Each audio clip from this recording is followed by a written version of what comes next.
5 tips para mapa-improve mo ang iyong pagiging mahiyain. Ikaw ba isang mahiyain na tao?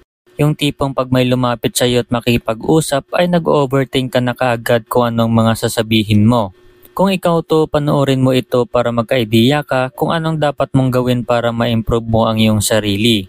Bago natin simulan, mag-subscribe ka na para sa marami pang kaalaman na malalaman mo. Ang lahat ng tao ay pinanganak ng pare-parehas. Kaya lang nagkatalo lang sa kung ano ang ginagawa nila araw-araw. May iba na malakas ang loob sumubok ng kung ano-ano, kaya sa katagalan na-develop ang kanilang sarili. Mayroon namang mga tao na mas piniling wag gawin ng mga bagay na makakatulong sana sa sarili, pero dahil sa pinanghinaan ng loob ay hindi na lang ginawa. Tingin mo sino sa dalawang ito sa katagalan ng panahon na madedevelop ang kanyang sarili? Siyempre ang una. Kung gusto mo maging kagaya ng unang tao sa example natin, naganda ako ng 5 tips na pwedeng umpisahan kung paano mapa-improve ang iyong sarili. Una ay realization. Bago mo mabago ang sarili ay kailangan kilalanin mo muna ang sarili mo. Alamin mo ang kahinaan mo at kung saan ka magaling. Sa ganung paraan ay malalaman mo kung anong mga bagay na gusto mong i-improve at ang mga bagay na pwede mong gamitin sa advantage mo. Kapag nalaman mo ng mga kahinaan mo, mamimili ka muna ng isa na gusto mong i-improve. Paisa-isa muna para nakakapag-focus ka.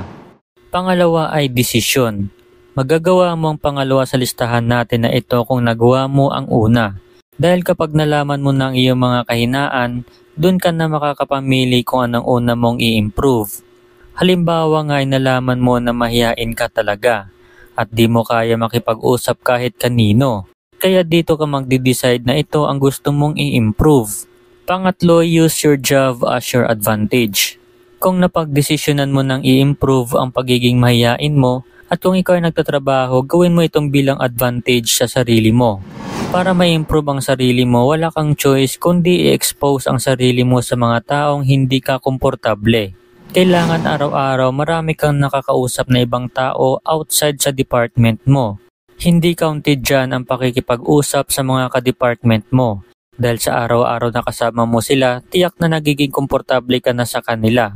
Nagiging comfort zone mo ng mga ka-department mo, kaya hindi ito makakatulong sa growth mo. Mas maiigi kung ang trabaho mo ay nag-aalaw sa'yo na magkaroon ng communication outside sa department mo. Halimbawa nga nito ay sa mga sales. Pang-apat, join other industries. Kung gusto mo i-improve ang pagiging mahiyain mo, kailangan hindi ka tumitigil na expose ang sarili mo sa pakikipag-usap sa mga taong hindi mo madalas nakikita.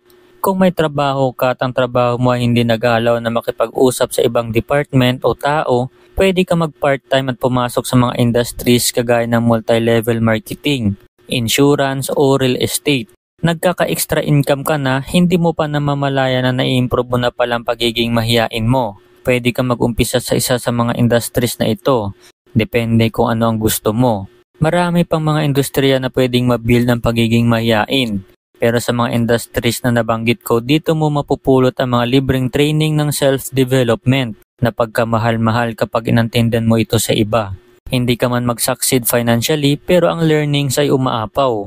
Panglima, maging uhaw sa self-development. Ang pag-i-improve sa sarili ay hindi isang short-term ginagawa. Ito ay tuloy-tuloy na ginagawa kaya dapat maging uhaw ka sa pag-i-improve sa sarili mo. Nang sa gayon ay tuloy-tuloy ka ding namomotivate na ipagpatuloy ang gusto mong pagbabago sa sarili. Isipin mo na lang ang sarili mo noon na ayaw mo nang balikan. Use this as your motivation para lalong maging uhaw sa pag-i-improve ng sarili. So bago natin tapusin ang video natin, kung nagustuhan mo ito mag-like at mag-subscribe ka na sa ating channel. In summary, ang 5 tips na makakatulong sa pag-improve sa sarili mo ay ang sumusunod. Una ay realization. Pangalawa, decision. Pangatlo, use your job as your advantage. Pang-apat, join other industries. Panglima, maging uhaw sa self-development. Ayun lang, maraming salamat sa panonood at huwag mo na din kalimutan mag-subscribe at i-click na din ang notification bell button para updated ka sa mga susunod na video natin.